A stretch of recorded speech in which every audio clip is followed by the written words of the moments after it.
boletear. De Chicalias a Tijuana, donde me gusta pasear. Allá por la algodonera, donde siempre me verán. Con mi compa chino me la paso a todo dar. Un saludo para la raza. Compa Edgar y Tijuana. Well, this is the FIRMELAB Podcast coming at you live and direct.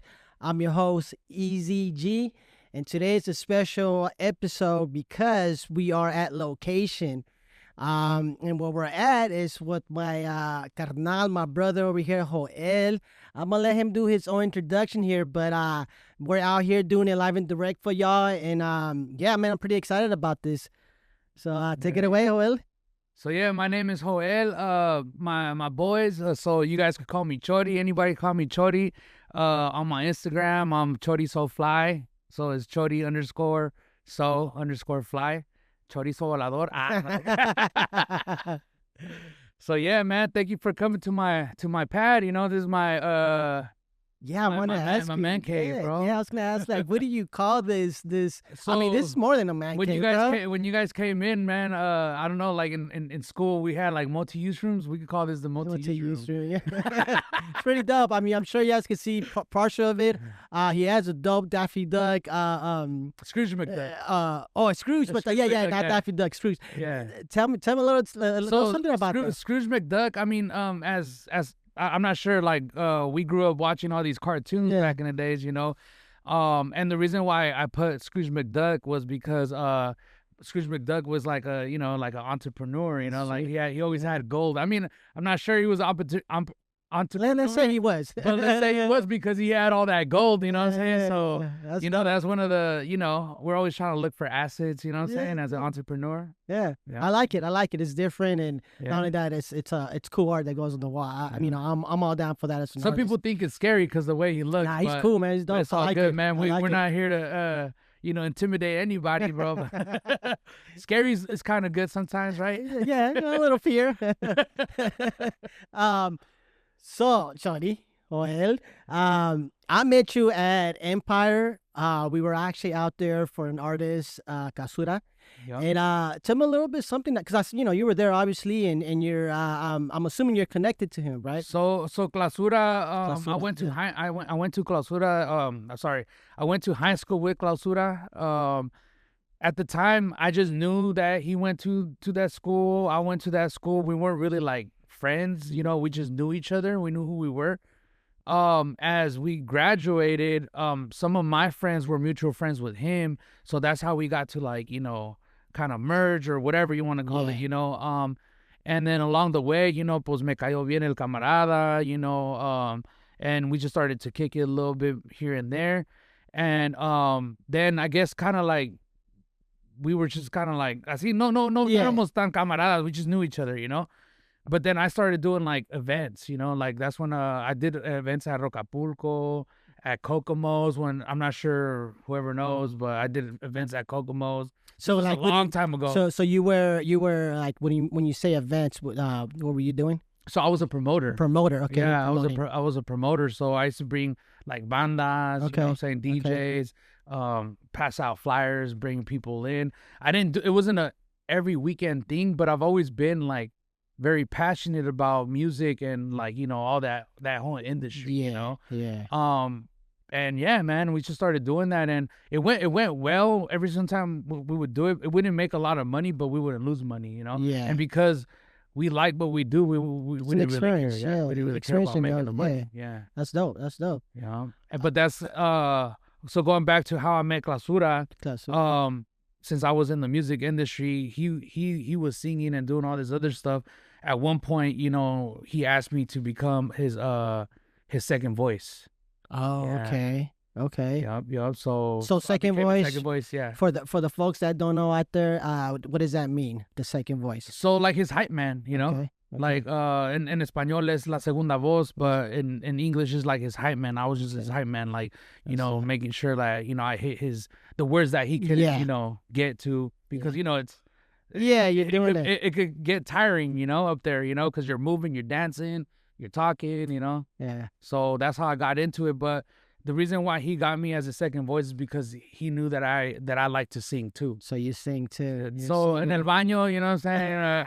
Mostly when I get drunk at la tia and tío's party, you know what I'm saying? Right here, karaoke, you know. But I don't. That's not like my profession, you know. So it's your passion. It's my passion. Yeah. So did you ever thought about like pursuing it and making something out of it? I mean, you know what? Like, what was it? Like 3-4 months ago, me and my boy made a song that, by the way, we still haven't even finished it. Yeah. You know what I'm saying? But it's in the works right now. It's just I haven't had time to go finish it. But yeah, we'll talk more about that. Okay, you know, okay. because I want it to be a surprise because it's actually a pretty cool song. You know. Okay, Yeah. that's dope. That's dope. Yeah. Okay, well, so going back to Clausura, so that I wanna like correct myself. I know I mispronounced his name early on, so no offense.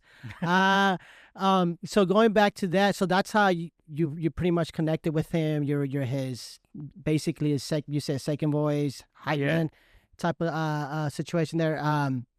So from there, but do you have any musical background? Like, do you besides singing, do you do anything else? So when we started promoting, like I didn't even know how to sing. Okay. Like my boy Mauricio, he's the one that kind of like when we were doing the promotion and everything, like he would sing and I would watch him sing and I'm like, you know, I think I could sing.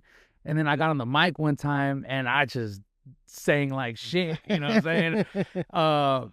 But then along the way, my compa Mauricio, he's like, hey bro, do it like this, do it like that. And along the way, he taught me how to sing. And within that, like once I started singing, I was like, oh man, like I like this, you know? Yeah. But I didn't like it to where I was like, oh my God, I want to make this my career, you know? Yeah. I just like to sing, like just for fun, you know? But yeah, going back to Clausura, we became friends, you know? Like we became very good friends, you know? Yeah.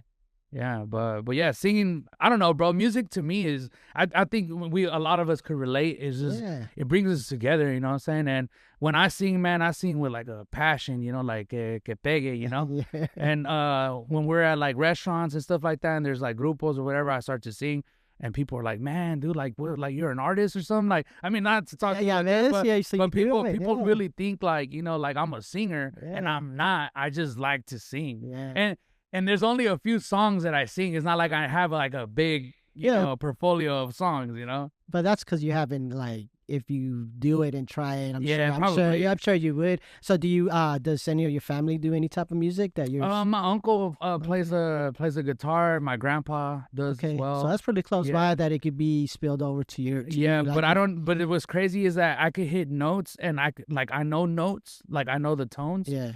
I just don't know how to play an instrument. So it's the instrument, though. It's not so much the actual rhythm of hearing. Oh, that's dope, man. That's good. So, okay, so that's how you basically, you know, that's why you were there with them to support him. And were you there to do anything else besides that, or just to support him? Just as a friend, you know, became family. You know, that's dope, man. When you hang around with somebody so long, sometimes it just becomes family after a while. You know, you don't see him as a friend. You start to see him as a family, you know, and that's what it was with me and him. And again, man, the music, I think, again, sometimes music brings people together, you know. No, for sure. I mean, it's very universal. Like, I listen to music that is like from other countries. I mean, I might not know what they're saying, but just the rhythm and, you know, everything about music, it's so, like I said, universal. That's one thing that most people could get along with. You could go to the other side of the world, especially nowadays with our phones and all that.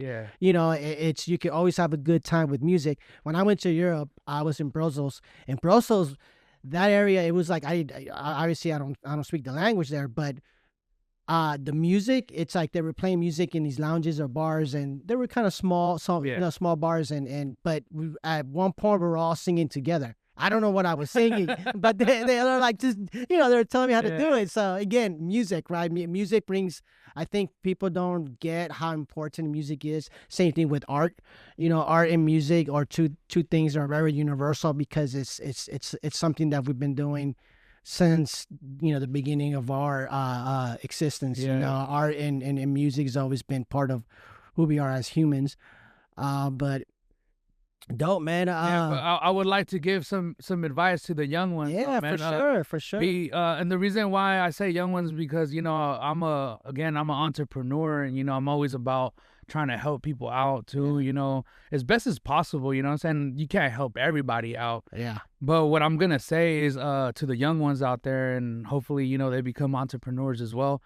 Be careful what you listen to because influences as friends, as whoever you're hanging around with, or the music that you're listening to, it could really impact how your future is gonna be. Yeah. So just be wise on the music that you listen to. Like lately, I love music, but lately I'm just choosing, even as a grown up. I mean, this could be even advice for a grown up as well. You want to make sure you're listening to good music, bro. Yeah, of course. Because at the end of the day, man, all that stuff starts to attach to you. And because of the music you're listening to, you start to act upon it, to be, So, Very true. Very true. I mean, no, it's true. They say that music has frequencies, and some music have high frequencies because they say a lot of, I don't know if it's true. I'm just going off of, actually, I've read it somewhere. So I can't be for sure, but that rap music tends to have a higher frequency, so therefore your body, when you listen to it, that's why you get very animated, because it's a high frequency versus something that's supposed to be more like nature. And there's music obviously like that too, that's based on the frequency. So yeah, you're right. Me having kids, them growing up, I saw that firsthand. It's not so much the music, is I think the not understanding, by the development of being young and not understanding the music of what it means. Because how many times have you listened to music when you were young, and then you listen to that song again as you were older? You're like, oh shit, yeah, what the heck? It was saying this the whole time. Yeah, I thought it was saying this. Yeah. So yeah, you're right. That's you know what? Thank you for bringing that up, because that's something that I think it gets overseen so much with the kids. Is that make sure you're listening to good music, that it's providing motivation, right? Versus something that is, having you do. And I'm not saying this happens to all kids, but the ones that are not guided correctly, that could be used as another factor to why they're doing certain things that could hurt their future. But yeah, man, well, right on for that, man. Thank you. That was a nugget. That's a gold nugget. Gold nugget for right you youngsters out there hearing it from. I mean, speaking of that, of entrepreneurship, or you being an entrepreneur yourself, right? Yeah. And you have your own business, which is Vigorous Landscaping, right? Yep. Yeah. So tell me a little bit of Tell me a little bit about that. Yeah. So Vigorous Landscaping. I mean, before we dig deeper into Vigorous Landscaping, it says Vigorous Landscaping, but a lot of the things that I do is a little bit more construction. Okay. Because, I mean, we do like pergolas, and those who don't know what pergolas are, they're just like tejavanes, that have like a roof. So popular. On some of these pergolas, we put like speakers, heaters, fans, lights, so it's almost like a house without the walls, Yeah. And then we do outdoor kitchens, we do pavers, artificial turf. So it's now they're calling it outdoor living. So it's not really much landscaping no more. It's more like outdoor living. It's like everything changes names. So there's a kitchen, like like if you were to have a kitchen in the house, but it's outside. That you have all these things, these elements outside, these features and all that stuff. And now I'm getting myself into like swimming pools. So I could say I'm like a general contractor now. So what? So okay. Little rewind. Yeah, I guess a jump ahead there. I was like excited to hear about this. What made you get into the whole? Obviously the construction. Yeah. So it all started. Yeah. So no, my dad started the business. Well, he didn't start the. Let me reverse a little bit more. My dad came from Mexico, and of course everybody's trying to look for work, all that stuff. He happened to like start working with a Japanese guy that was a gardener. Yeah, and then from there, and there's also history for like gardeners too. And we'll get there. Wow. Okay. And then from there he went with this other guy, which was like a French guy, that was also a gardener, and he liked it there, so he stayed there for a lot of years. also too, my dad was pretty wise. He was a wise man. He knew that the guy was gonna retire soon, so he stuck there for a long time. Yeah. So when he did retire, he was gonna ask the guy like, "Hey, sell me your business." So dicho y hecho, that happened. Yeah. Right. But then it didn't happen the way he thought it was gonna like happen in his head, where he was gonna ask him like, "Hey, sell me your business," and he was like, "Oh yeah, well you know what, here you could have it or whatnot or whatever." You know what I'm saying? Or like, "Oh yeah, it's gonna be easy. Yeah, pay me this much." Yeah. The guy was like, "Well, but what money? What are you gonna pay me with?" He's like, "Well, I'll pay you in payments." He's like, "Nah, I need to sell the business now." You know, and was my dad's like, "Well, you think I stuck here so many longs for me to just leave empty?" He's like, "Nah, you're gonna give it to me."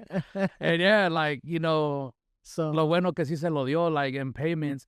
And the guy asked him like, "Hey, cuánto vas a durar and to pay me?" He's like, "Oh, probably like a year or whatever." He ended up paying him faster. You know, because what my dad did, instead of just keeping it like just gardening, like cutting grass and doing all this maintenance, he actually started doing a little bit more construction, which was fences, like putting grass, sprinklers, and he was able to make more money than that guy did. So he ended up paying him faster. So he took his network pretty much. Yeah, he took a little, and yeah. expanded. Damn, He Mexican, expanded, right? and you know what's even more crazier, that he ended up buying the house that his boss had. He bought the house too.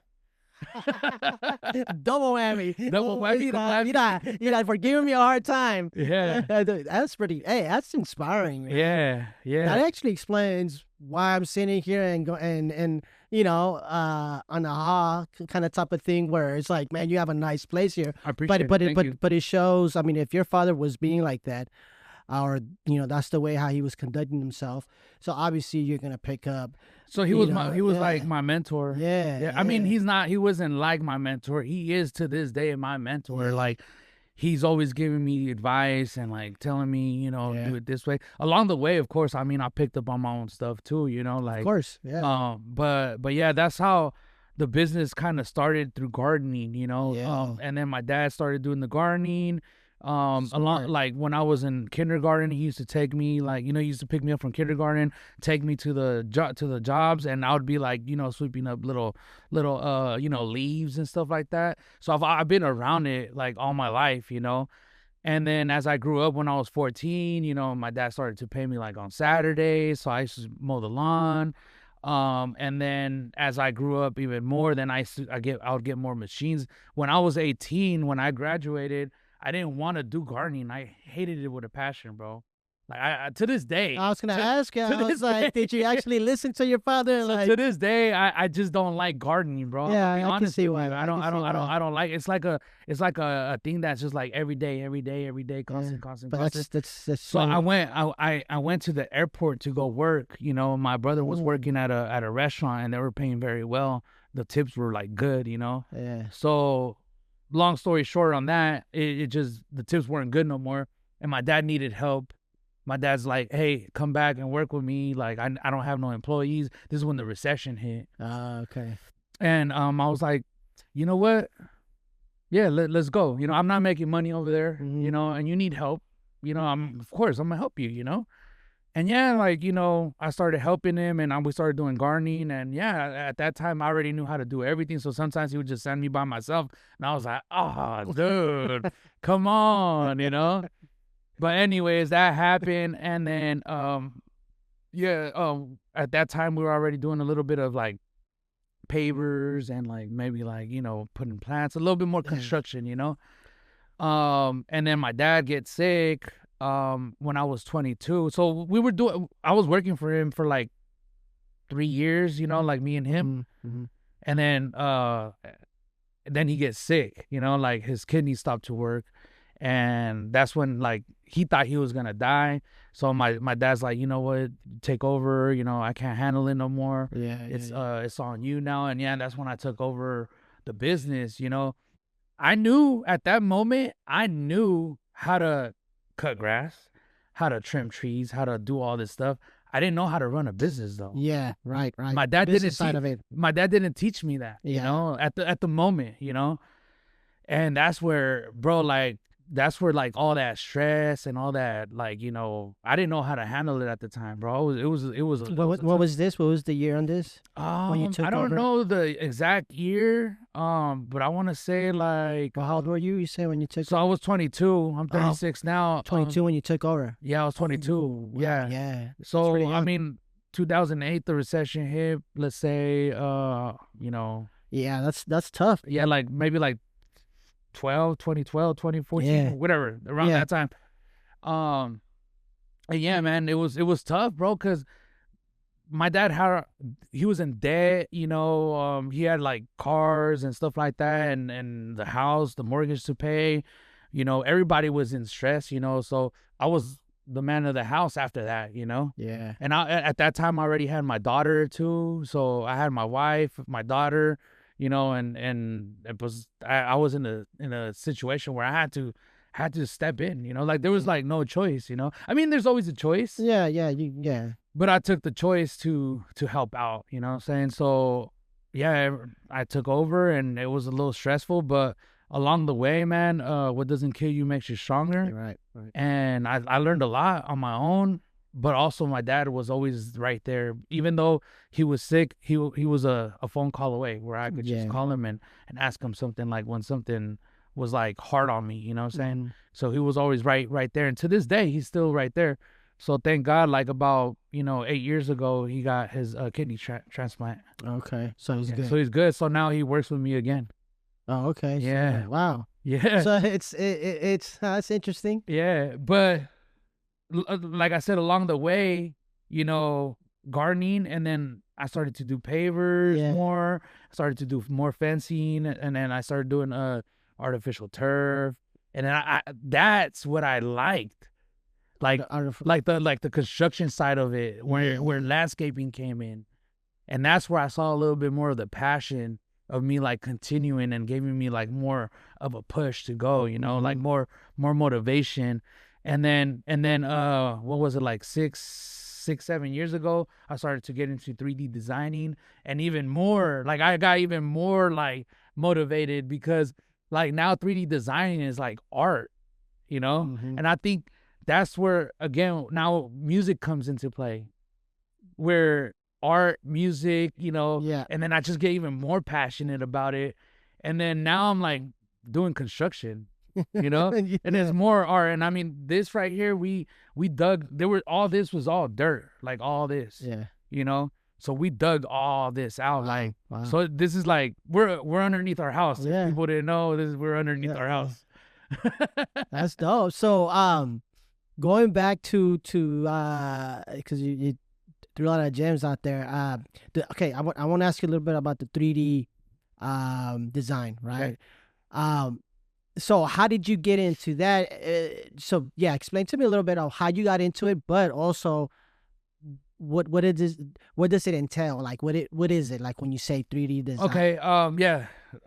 So 3D design. When I say 3D design, there's another word for it. They're called renderings. Okay. So what it is when you're gonna sell something to a customer, they don't know what you're gonna sell them. Like, what are you gonna sell them? Like, yeah, you could be like pavers, turf, pergola. Okay, how is it gonna look though? Right.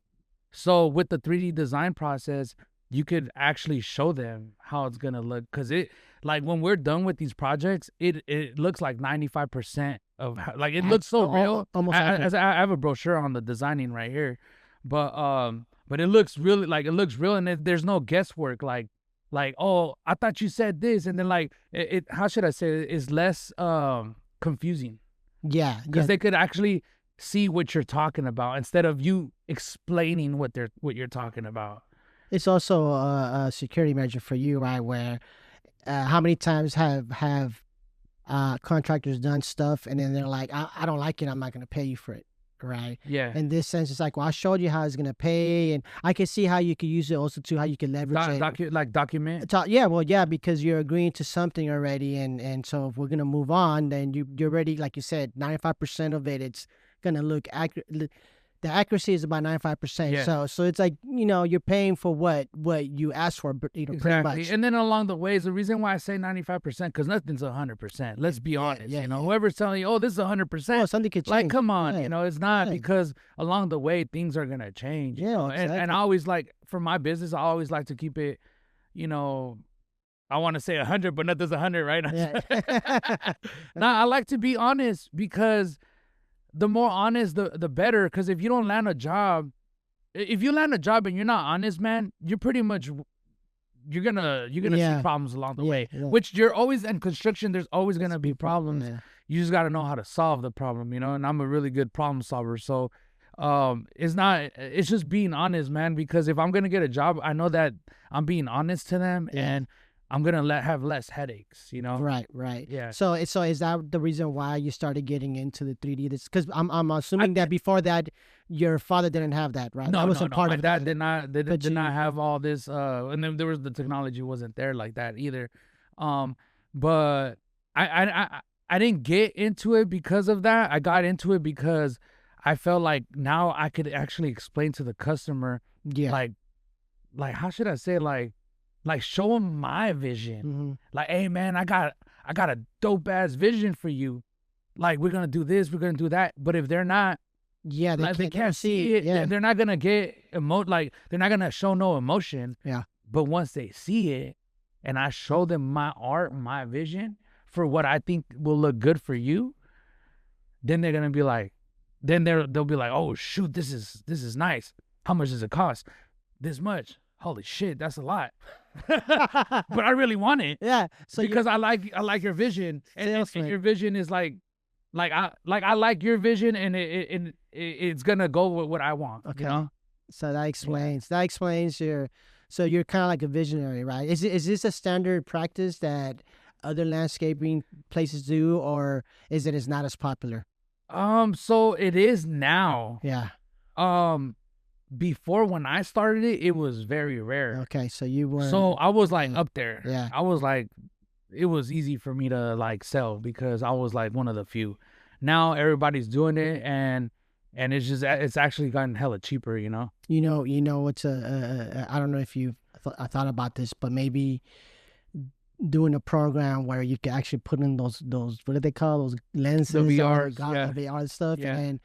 I don't know. Yeah, I tried it out. People weren't too like. Oh, so you already tried it out. Yeah, they were really like thrilled about it. Okay, so but yeah, that's something you could do, which is a cool thing. I don't know why people weren't thrilled about it, but you know, kind of see it was still new. Yeah. But overall, I mean, it just shows why you're an entrepreneur in a sense of the stuff that you're doing. Like you said, the landscaping.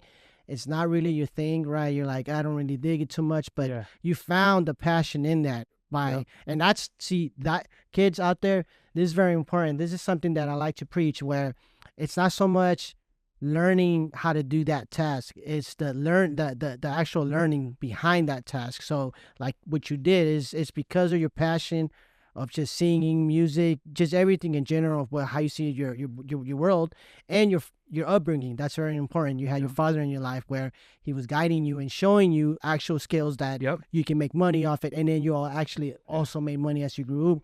But you also said, okay, I went on my own and I tried to do this restaurant thing, on the airport, try to make some extra money or more money, but didn't work out, came back.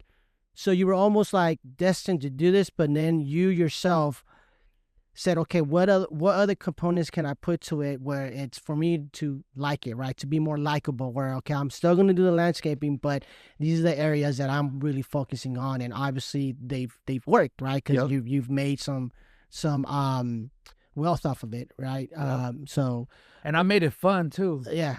Because I see it in my guys' face when we finish a project. They're like, dude, it looks almost exactly the same.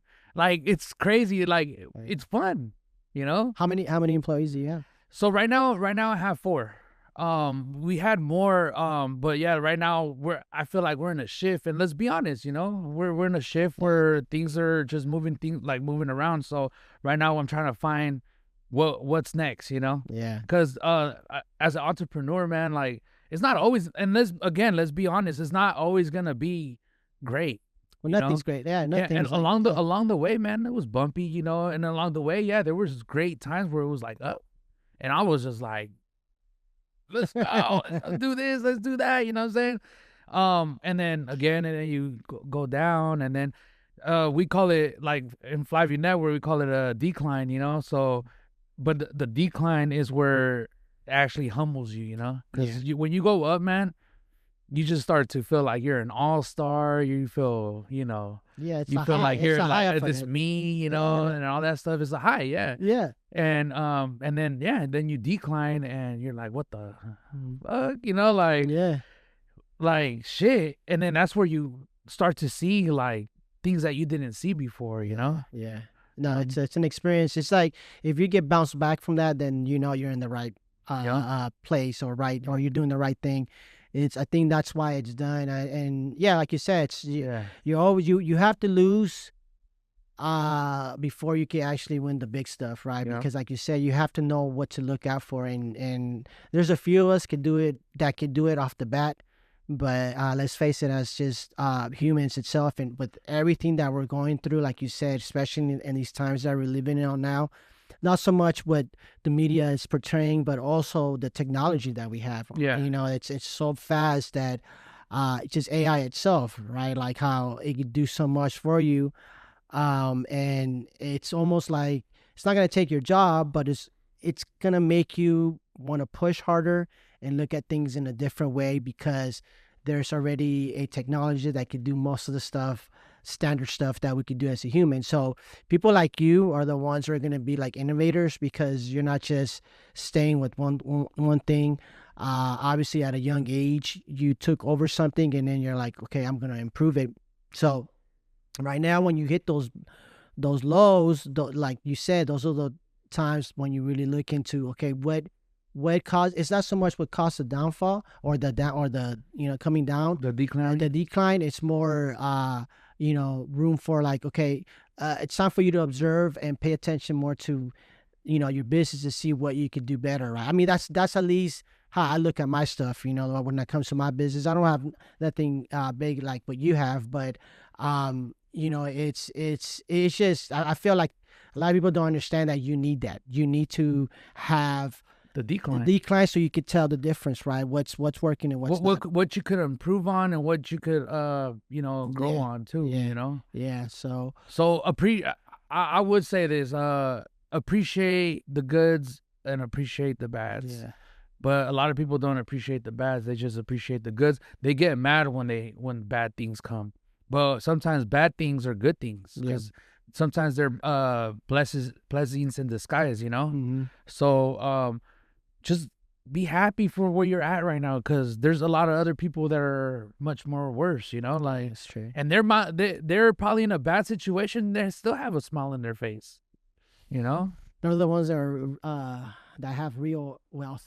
You know, when you can smile and not have nothing, hey, that's another type of wealth that, you know, mental wealth. Mental wealth. Yeah, that's what I'm saying. Like, because, you know, obviously wealth is money, but I mean, sometimes you can be wealthy in different ways. Like you said, it's mental. Because again, money is just money. It's what they push that on us, thinking that that's what we need to live. But obviously we don't. You know, we don't need much, but it is nice to have all this stuff. And when you put in the work, then great. So talking about, you actually mentioned it. You have a podcast, which is Flyview Network, right? How did that come about? Like, out of all these things that you're doing, you know, especially with the your landscaping business, how did that kind of like started? So as an entrepreneur, I think a lot of us always seek people that are like-minded, like us, you know. And since I'm an entrepreneur, and then like my friend was is an entrepreneur, and then my other friend was is an entrepreneur. How to say was,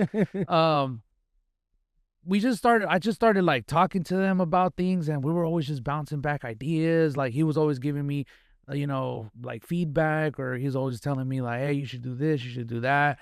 And it's my boy Weddle. You guys would probably meet him one day. And then my other boy is Luis. You know, also meet him.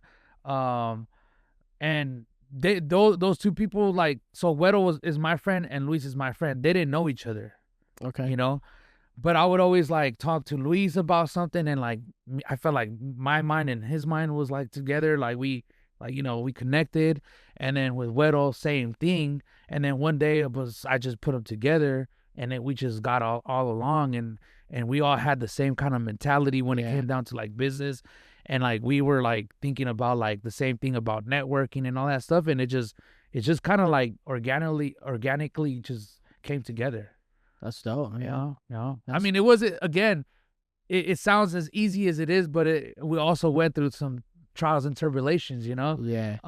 And, you know, again, nothing's easy, but I think whenever you're having a rocky moment, or like, you know, a time where it's not easy, those are like tests to see if you guys are going to survive and stick together. Yeah. You know, in a relationship, like with friends, business, or your wife, your brother, whatever it is. I feel like the reason why I'm so like passionate about just business itself, because with business you could relate on a lot of other things. Yeah. If you could grow on business, you could grow your relationship with your wife.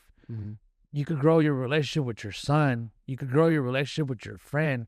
It's a growing thing, you know. It's in how you communicate, how you comprehend, how you deliver all these things, you know. If you're a shitty ass entrepreneur, man, I could guarantee you're a shitty ass husband, you're a shitty ass dad. You know what I'm saying? Well, it's discipline. It's discipline. They don't like when you're right. When you have a business, you have to be disciplined because you need to succeed, or else you don't get shit, right? Like you have to go back to your 9 to 5 instead of doing your own 9 to 5. So it's a lot of discipline, which then it has that effect where it spills over to your overall life. You know, you're good at everything else when you do have that discipline. You know, and awareness too. You know, definitely, yeah. But, so yeah, that's why I'm so like passionate about business, because I feel like it connects to my whole life, you know? Yeah. And I grew up around it, you know? My dad was a businessman too, so. Yeah. So you already kind of have it in there. I have it in my blood. So how long have you guys been rocking with each other?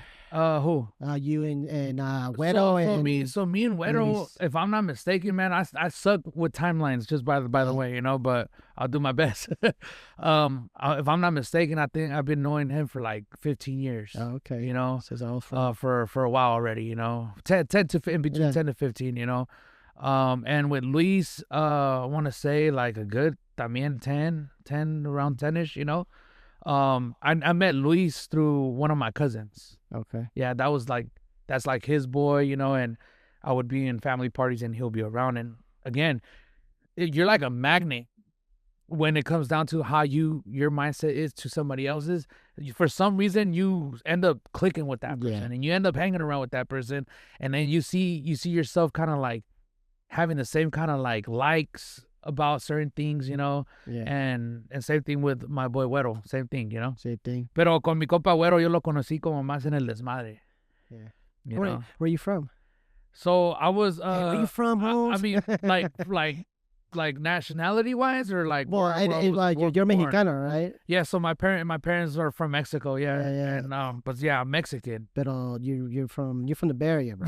Yeah, I grew up in Daly City. Oh, okay. Yeah. Orale. Yeah. Daly City out there. Okay. Yeah, so that's where I grew up. But yeah, Michoacano, you know, Mexicano, okay. you know. Okay. Yeah. So all right. So obviously, you know, you've known them for a while now, you know, both of them. It was easy, like you say. Yeah, anything. It's not going to be an easy task because nothing is, like you said. Even cooking, right? When you're cooking, is that you still have to go through the process of putting it together. You might get burnt.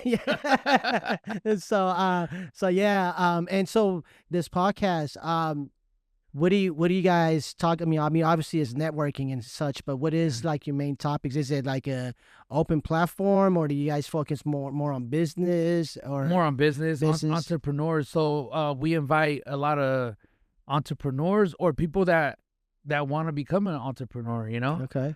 To, you know, just bring people together. Yeah.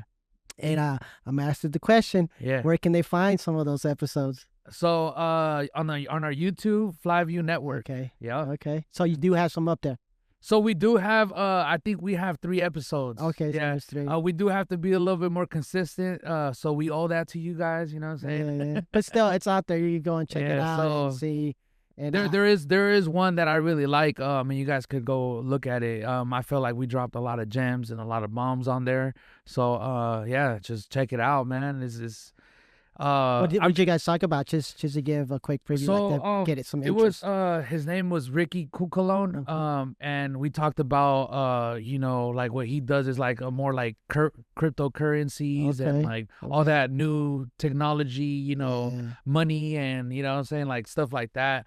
But again, when we're talking about business, some way, somehow it always ends up relating to your personal life. Yeah. You know?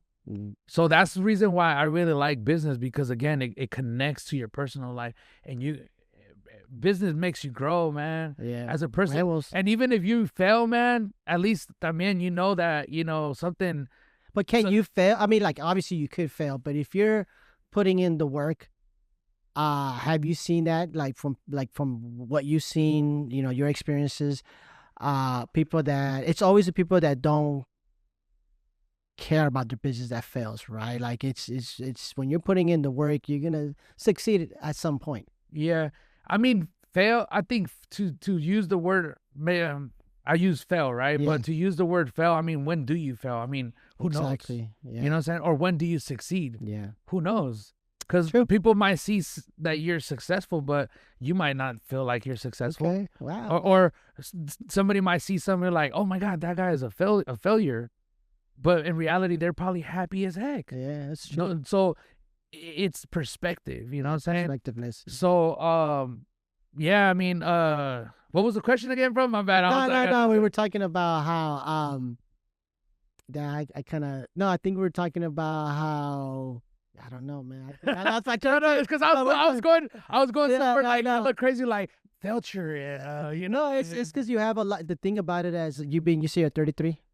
I'm 36. 36. From 36, bro, you're pretty. You got a good head on your shoulders. I'm 44. Not to sit here and say, oh, that you know, I'm giving you advice or nothing. But no, the way you're speaking and the way how you're carrying yourself, appreciate it. You can see again. It goes back to what you're preaching about. You know, being an entrepreneur, being disciplined, being just the business, how it seeps over into your life, and so you can really see the way you think. And I mean, we're having this conversation where.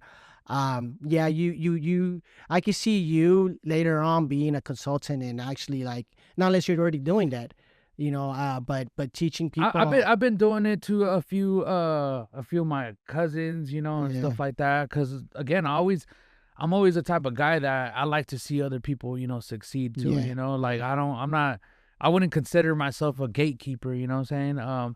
So I like to share my stuff, you know, with them and show them that they could do it too, you know, because really what it is to actually start doing it. But I am going to give advice to all these other people that are really starting to, that are messing up the game. Like, hey, stop charging cheap, man, because one day it's going to get to you where you're going to notice and you're going to be like, damn, I didn't think about charging this or charging that. Yeah. Like a lot of people are like, okay, you know what? I want to get the job. I'm going to charge this much just to make sure I win the job. But you're forgetting about your overhead. You're forgetting about other things that you have to pay, that things are going to get used. And guess what? Your truck is going to get fucked up with. Yep. So what are you going to do if you're charging cheap? You're going to have to throw the truck away and get you another one, you know? And you might not even have enough money. So that's where people that are running business, they don't understand either. So what's your advice to that? Like to tell someone, stop charging so cheap. Like how do you, because you know a lot of it I think it has to do with being pena también, like, oh, I don't want to charge them so much, or at least you have some individuals that think that way. But what is your advice when it comes to setting a price? So my advice is like, stop trying to just get the job and think that you're gonna make X amount of money. You gotta look at, okay, I'm renting, I'm paying this much, you know. I have a truck for work. I have to buy tools. Like there's percentages that go into all these things that a lot of people are overseeing them and they don't really see it, you know. And then because they're doing that, they're charging cheap. They're messing up the people that are like that have businesses that have to pay a lot on overhead, and then the customer end up thinking that we're ripping them off, but we're not. Yeah, yeah. We're just charging what's right, because at the end of the day too, you also have to make a little bit of extra money to put into your future. One, also to live now, also to grow your business too. Yeah. So you need a lot of little different percentages around your pie chart to make sure that you're just not staying where you're at. You got to grow your business too. Very, you know what you're saying is it's very accurate, because they say it's 70. What is it? It's three numbers: 70, 30, and 10%. Yeah. 70%, well, you're only allowed to, out of the dollar, 70% is you're only allowed to spend. 30% you save. 10% is for your own self. That's I just say how you should approach the business. So like you're saying, percentages, you have to base that. Like I think people get afraid of percentages and don't want to do the math, but you have to, right? Obviously, because you need to know every penny that's going out there. You have to make sure that you're going to get some type of return of investment for that penny, right? Whether it's your labor, whether it's your profits for the business, or just profits for your own self. Yeah. Yeah, man. So, well, do you want to plug in anything before we end the podcast? You have anything big going on? I'm doing a swimming pool outside of my house right now. So, to put the cherry on top, I'm starting to do swimming pools, so is it a swimming pool? What kind of swimming pool is it? Is it a regular one, or because I'm asking because what I'm seeing here? So I'm just digging a hole and putting plastic around it and just put water, bro. Well, you can do that too, but I mean, a lot of the things that I do, I always like to, put art into it, right? So. It's a swimming pool, right? Yeah. And then you have the Baja Shelf. A Baja Shelf is like a place where you could put those, swimming pool lounge chairs, but in the water, And then I have a raised spa. And then on the other side, I have a sunken fire pit area so people could chill.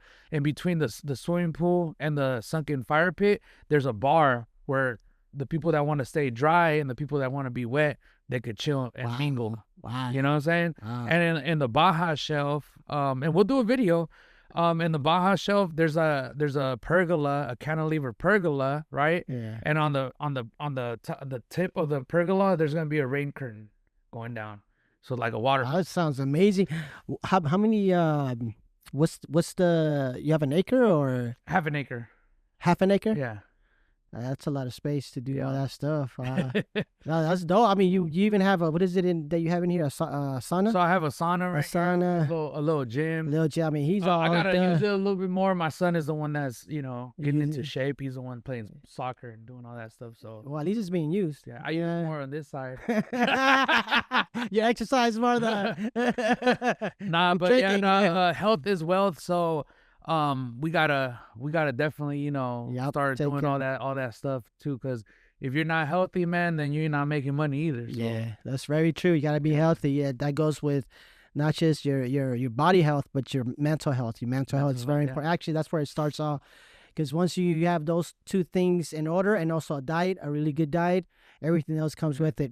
But it's easier said than done. Yeah, I'm not saying, hey, that's what I'm doing. I'm just saying like. I'm practicing what I'm preaching, And that's what it is. As long as we try it and not do it and just give the advice. It's kind of like, well, yeah. So I mean, to end that off too, like a lot of people, like they'll be like, oh, but you said this and you're doing opposite. Hey, man, we're all human. Like we're trying to be better, We're trying to become better every day we grow up, but there's some people that just don't care, don't give a fuck, Well, it's easier to say than to actually do it, right? Yeah. I mean, and you know what? I'm okay with that. It's like if someone's telling me something that I shouldn't do, and it actually is helping me, like, okay, yeah, I kind of understand why I shouldn't be doing it, and they're doing it. It's like, well, I'm not gonna say because you do it, I'm gonna go do it. So it's like I think there's that. I don't like to take their own. What is the word I'm looking for? They're not being responsible with their own thinking. No, that's another word I was looking for. But I don't want to stall the podcast. But I'm just sitting here and thinking. What's your handles for people that want to check out your stuff when it comes to your businesses, podcast, and the landscaping business. Like, what do you mean by like my? Oh, your IG, like social media handles. Oh, okay. Yeah, So my personal account again is Chori _so _fly. So Chori so fly. And for my podcast is Flyview Network. So Flyview _network. And for YouTube, same thing. Want to give a quick sales pitch? Sales pitch. About your landscaping? You put me on. Hey, I'll do it for you. You're looking for some landscaping here, some top quality 3D rendering projects. This is the man for you. So go ahead and check him out again. So is your one-stop shop for 3D designs and build. Quality built strong. There you go. Aye, boy. All right, gente. Well, thank you once again for supporting us and viewing us. You can check out the video on YouTube. That is the FIRMELAB YouTube channel. You can follow us on Instagram, which is FIRMELAB.radio.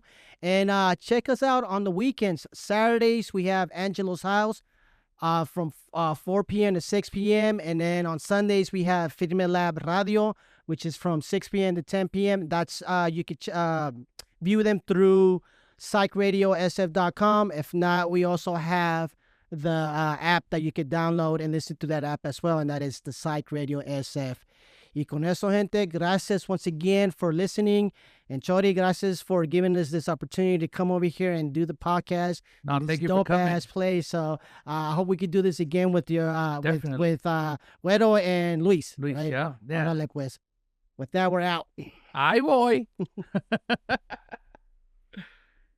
Oh, yeah. Cuervo no se fiestamos, que soy violento, yo no lo creo. Me gusta más el cotorreo, ya que es a mi mano pa' amigos sinceros. Ya te guacho, compa Jaime.